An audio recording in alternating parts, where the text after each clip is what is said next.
Whenever I have to reveal my innermost self to someone, I'm struck by a feeling close to horror.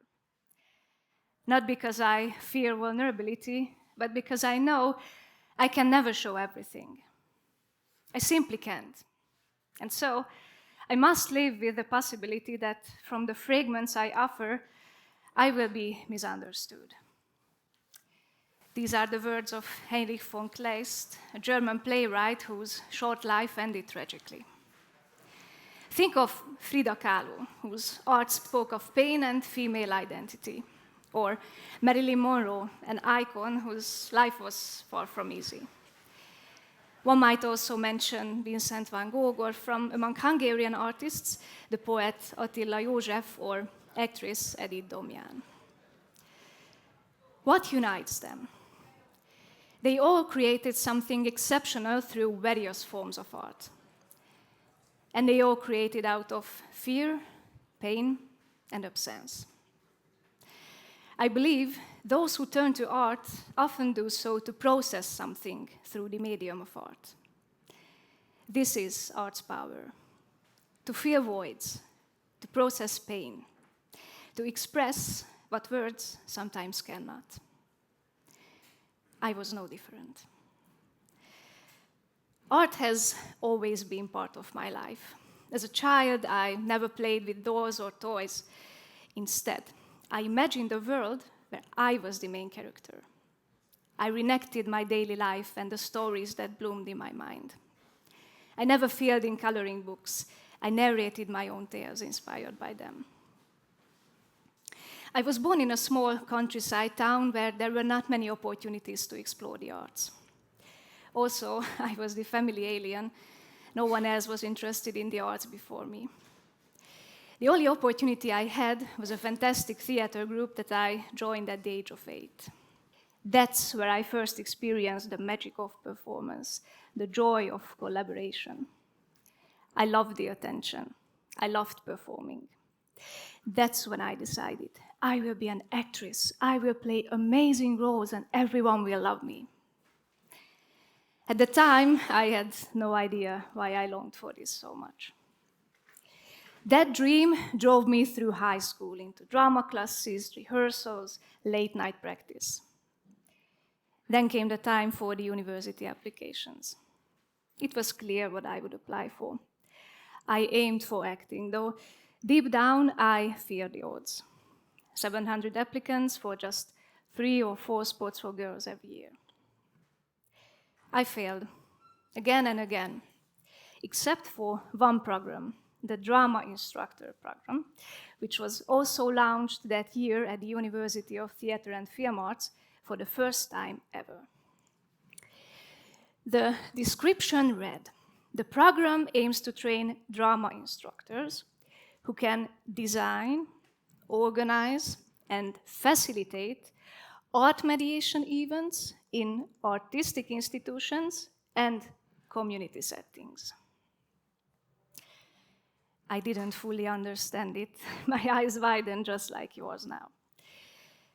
Something told me to apply. Faith, perhaps. In the end, they accepted me, but I felt torn. Joy for getting into the university I wanted, and anger, frustration, and loss because I was just a step away from what I really wanted. I kept trying to transfer for the next 3 years, always without success. Those years were hard. That's when I first experienced panic attacks, depression, emptiness. I couldn't find myself. I couldn't find my voice. I felt trapped in my own skin. In my final year during internship, I started leading groups. Something shifted. I felt I belonged. I actually enjoyed it. That's when I realized I had something to offer. Partly because of that realization, I decided that I couldn't stay stuck in that state any longer. At the age of 21, I began therapy and self-discovery work. a journey that's now lasted 9 years. Therapy has been a roller coaster. One moment, I felt untouchable. The next, I crawled through blood, sweat, and tears, trying to piece myself back together, literally. Sometimes it felt like nothing happened until clarity broke through. I started to understand the reasons behind my desperate need to perform, to be seen, to be heard. I understood what it means to grow up in a family overshadowed by addiction, with fragmented histories and unresolved pain. I realized that generational trauma is real, and I'm inside the work of untangling it. That's when I accepted being the family's black sheep, the one who breaks the patterns, the one who tries to build something new. It's not the most glamorous role, but it gives power to my work. Today, I can proudly say that I'm a drama instructor and art therapist. I work with people from all walks of life, high schoolers up to people in their 60s. I create community and participatory theater, lead therapy groups and therapy sessions, and facilitate workshops on real topics, from identity to feminine experience, to intergenerational gaps, to communication and conflict. I do it all with intention, from fear, pain, and absence, but not to reproduce them. I'm a creator who transforms through creation. Alongside therapy, one of the things that helped me get here was art itself. Through both therapy and art, I experienced empowerment and growth. I found my voice. I became aware of my strengths and also my limitations. I'm no longer afraid of being misunderstood. I dare to be vulnerable. I dare to experiment. I dare to fail. I dare to begin again. And this is what I try to share with others. Whether I'm leading a theater group or a therapy session, I strive to create a safe space with clear boundaries. A space where people can grow, become more aware, and take an active role in shaping their own lives, just like I once did and still do today. Let me share a few experiences that are especially close to my heart. For 7 years, I was part of the Radnóti Theater's youth program, helping shape stories and performances with the participants. This year, I chose to step into the unknown and become a freelancer. I dare to begin again, you know. And these are some of the pieces that are born from that journey. In 2023, we made The Paths Drawn by Our Bodies, an inclusive theater piece with wheelchair users and able-bodied actors. The journey was so powerful that it inspired a documentary directed by Máté Kőrösi. And now in the upcoming clip, you see moments from our rehearsals and the final performance. Bátorság.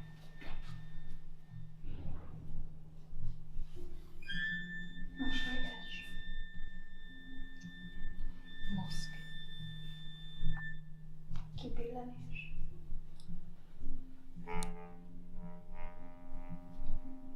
Ajaj. Nem. Tüzel.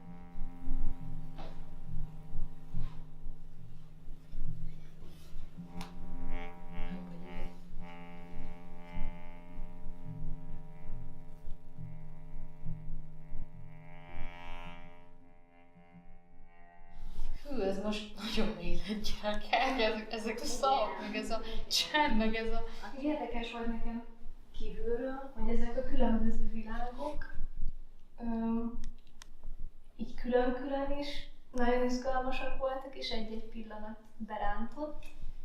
És amikor meg így egy egységként néztem, akkor meg egy csomó ilyen kapcsolódás volt, hogy nagyon látszott az, hogy kire milyen hatással van, és igen, bármilyen a szó, ami elhangzott. Ez ilyen nagyon érdekes. Már rég elvesztettem a papírokat, de rohannom kell. Nem tudom miért, de rohannom kell. A lépcső, amin rohanok felfelé, elkezd kanyarogni. Eddig még egyenes volt, de most elágazik, és mindegyik lépcsősor újabb lépcsősorokra van.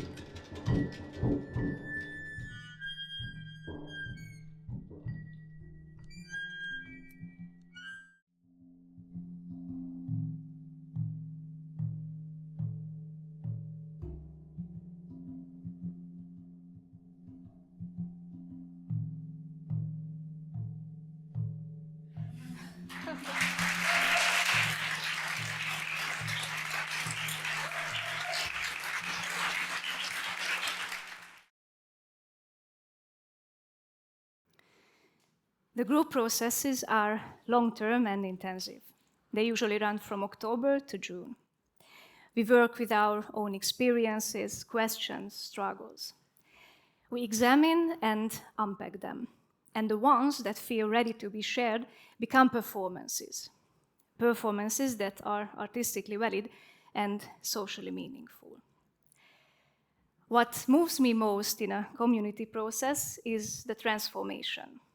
How trust begins to grow, how people start to open up to one another, watching strangers become allies, seeing how courage spread and how even the shyest participants begin to step forward and share their truth. In 2024, we made gateways between generations, bringing high schoolers and seniors together, building empathy across ages. It was a particularly interesting and at times challenging process. Imagine trying to bring together two completely different generations, people who think, communicate, and move through life in totally different ways. It was art that gave us a way to connect, to move forward. I believe through art we can connect deeper with ourselves, with others, with our world.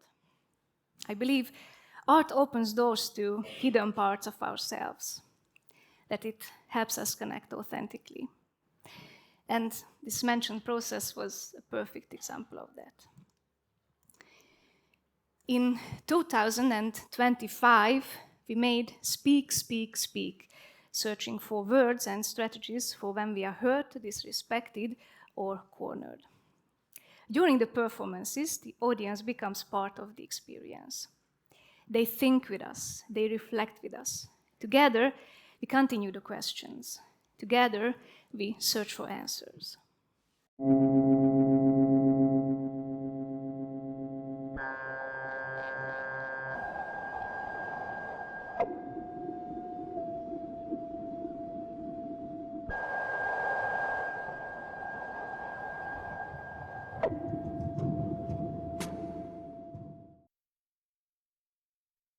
This process holds a very special place in my heart. Not only because of the theme, but because it marked my farewell to the theater. We worked with deeply personal stories, and that kind of work always calls for vulnerability and trust. To guide others with care and integrity, I need to know myself deeply.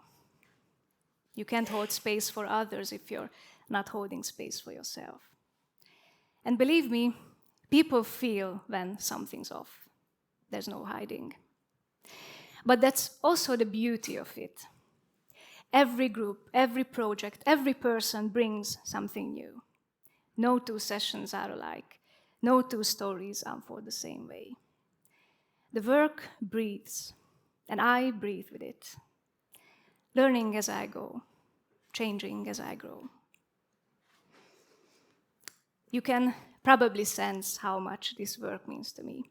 But the reason I'm sharing all of this is because I'd like to invite you to look at art a little differently. Art isn't reserved only for galleries or stages.